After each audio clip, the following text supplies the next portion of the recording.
This is Swiss and Chips, your British guide to Switzerland.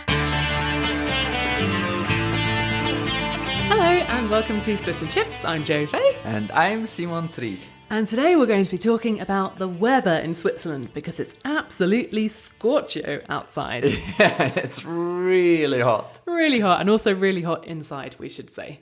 Yeah, it's like a bit more than 30 degrees outside, and we try everything to keep the heat out. So. Yeah, we certainly do. Before we dive right in, maybe we want to give a quick overview what we're going to talk today. Sure. What the topics. So, like you said, we want to talk about when is the best time to come and visit, and if you just, come for a short trip to Switzerland. What else are we going to talk about? The general things in Switzerland about the weather forecasts, the different parts in Switzerland where the weather is how and so on, and some apps that you might want to download, or which our recommendation would be for a weather app for Switzerland. I think that's the rough outline. Exactly. Yeah. And I often found that when people were coming to visit me here in Switzerland, the question was always, what's the weather going to be like and what should I bring? Yeah, that's very difficult, isn't it? And it's always been a difficult question to answer. And also they always ask when is the best time to visit, isn't it? That's exactly. Why we also asked in our Facebook group and on Twitter, we asked, what do our listeners think when the best time is to visit? Yep, exactly. And if you want to join our Facebook group, check it out. It's called Switzerland for English Speakers, and we'd love to see you in there. And how people answered the question on Twitter, they said that their favourite time to visit Switzerland was in winter. However, somewhat surprisingly to some of us in this room, their favourite answer on Facebook was spring, which I personally voted for. Yeah, and spring was also the worst. I mean, they had the least votes on Twitter. Has to be said, it's not like thousands of votes. It's just like... we just sort of tested the water there. Yeah. And there are quite a few comments and quite a discussion on Facebook. What did they say? A few people said that winter is really the best time to come because of sort of cosy walks with amazing mountain scenes, Steph wrote. Also, the best hot chocolate in the world. Couldn't agree with you more. In winter, yeah. Nigel said that the mountains with snow scenes and Christmas markets are some of his favourite things, hence he voted for winter. That's my dad, by the way, we should say. You could see that in the Facebook group.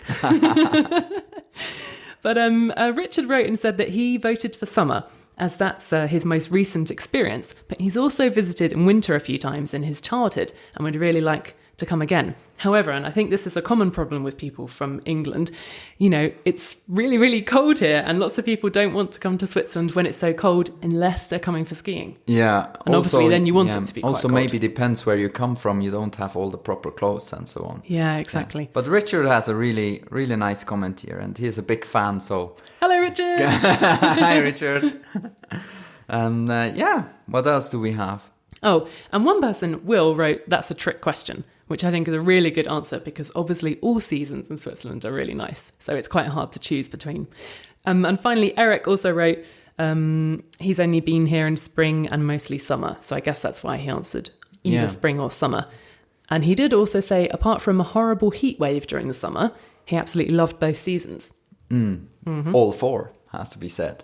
I think that's the nice thing in Switzerland, that we really have usually 4 seasons. So it's quite different each season. And I think it's really very much depending what you want from Switzerland, what your expectations are. So if you want to come for skiing or want to see a winter... that sort of winter wonderland vibe, like Narnia. Then obviously you come in winter. And if you want to maybe go hiking, for example, then you might come in. The best time to come is in autumn, I think. Yeah. And this is why I voted for spring. And I often tell people to come and visit in spring because it's generally, compared to England, in my opinion, quite sort of sunny and nice and warm, but it's not too hot. Yeah, what do you consider as spring? Because I think like April and beginning of May, it can be... You must be a bit lucky that it's not raining too much. Yeah, I guess April there's danger of rain, of course, but May is quite a nice time to come. Early summer, let's call it then. Yeah, early summer June. I think is a really good time to come. But it really depends what you want, and you can visit throughout the year. That's definitely true. But also, for example, if you want to come for winter season, I wouldn't come maybe on Christmas, because nowadays we get snow later and later. And I would I would preferably come maybe on February, for example, to be sure to really have enough snow for covered winter wonderland. Yeah, exactly. Chances are bigger. But obviously you need a bit of luck in Switzerland. It can be rainy Yeah, rain can always happen. Rain can always happen. Snow is never really 100,000% sure. And yeah. So this question of, trying to predict the weather and how predictable it is something that one of our listeners, David, hello David, left us a voice message about, actually. Yeah, he sent us a voice message. That was really nice. That was really cool to hear from you. If you want to do the same, by the way, go to our website, swissandchips.com, and you can record a voice message there. Okay, so let's hear from David. Now, the one thing I miss about a true, genuine Swiss weather report, actually there are two things. The first one, at what elevation are we going to see 0 degrees centigrade or 32 degrees Fahrenheit? That's a Nullgradgrenze. And the second one, of course, at what elevation are we going to see snow, that being the Schneefallgrenze? These are two very Swiss elements of a weather report. Also, the föhn, a special kind of wind that really does get to you some headaches as well, especially during these slightly warmer days. Now, in the UK, the weather report is very much random, as in, I'm so used to the fact that it could be raining when it says it's sunny, or it could be sunny when it's raining. I just simply don't carry an umbrella, because more often than not, the weather report's going to probably get this one wrong as well. Whereas in Switzerland, the weather report is a bit slightly more predictable, and at least know tomorrow if I'm going to central Zurich, do I have to carry something like an umbrella or something like that? But still, it is still very random. It is still unpredictable. And having lived in places outside of Switzerland and the UK, I have been to other places, like for example the Far East, where the weather report is far more straightforward, like for example, sun throughout all of autumn, and winter, the occasional snowfall. But in Switzerland and in the UK, it's so random. Sometimes, if I feel lazy, I just go outside with a jacket with a hood, and I let the weather do whatever it really wants to do, and I think I'm always going to stay pretty much dry, certainly at hair level. So, David, he had some really interesting points, loads of information, and has maybe just to say it very in brief, he lived in London, exactly. Is that right? And now he's living in China, and he lived in Switzerland, so he has quite an experience. And I think he brings up quite a few points. For example, there are in Swiss Meteo, the Swiss weather forecast. Yeah, Swiss weather forecast. There are some special expressions you might not hear everywhere. For example, the Schneefallgrenze he mentioned, which means the snow line. There is it changing from snow to rain. Okay. So it's the height at which you'll start to get snow. Yeah, exactly. Yeah. Great. Yeah. Yeah, that's something we certainly don't normally have in England, maybe in Scotland. And also what he said, the föhn, is also quite interesting. We are split basically by the Swiss Alps. So, and the southern part is basically much warmer, and the föhn is coming from there. It's like a warm wind, which usually melts away our snow.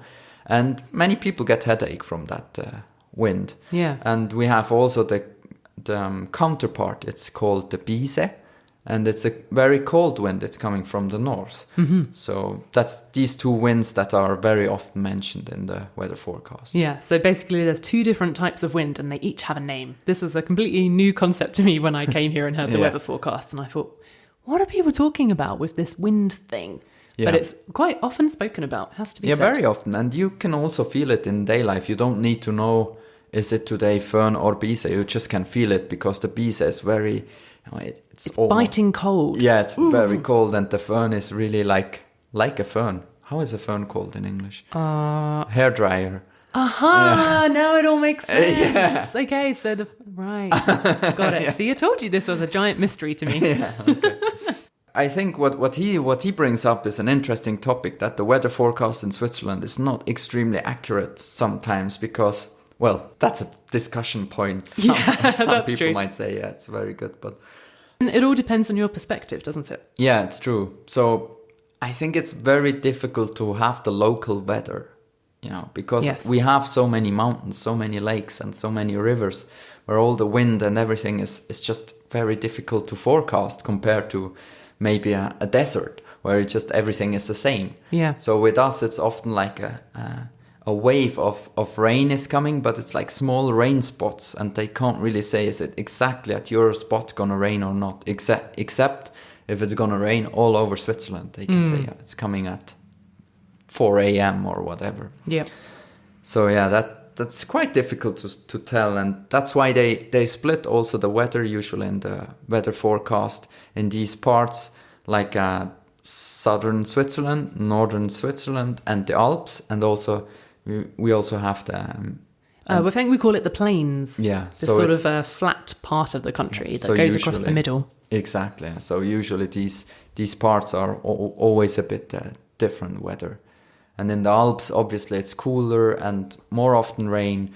For example, in the summertime, it's very often that in the evening it's gone maybe a storm, thunderstorm, a bit of rain.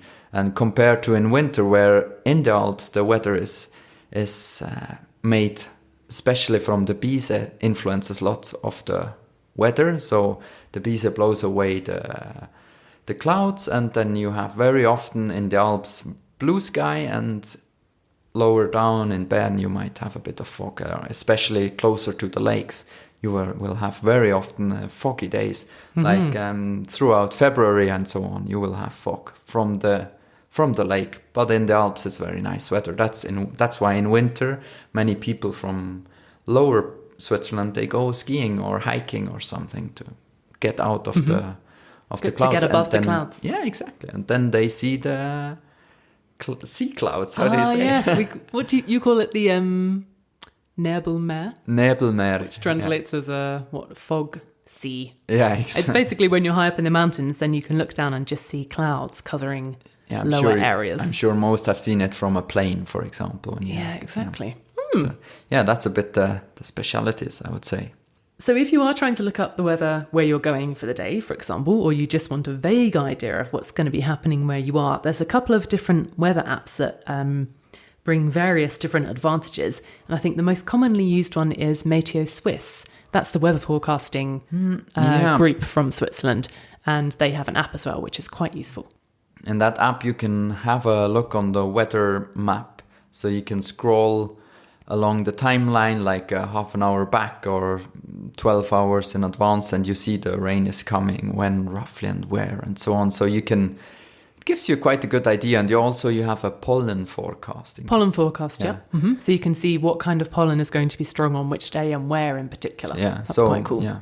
And then you have the SRF Meteo app is also, then you can watch the TV program again or something. So, I see. Yeah. So you can watch the weather forecast on your phone if you missed it. Yeah, and also it's very detailed. It's also very good.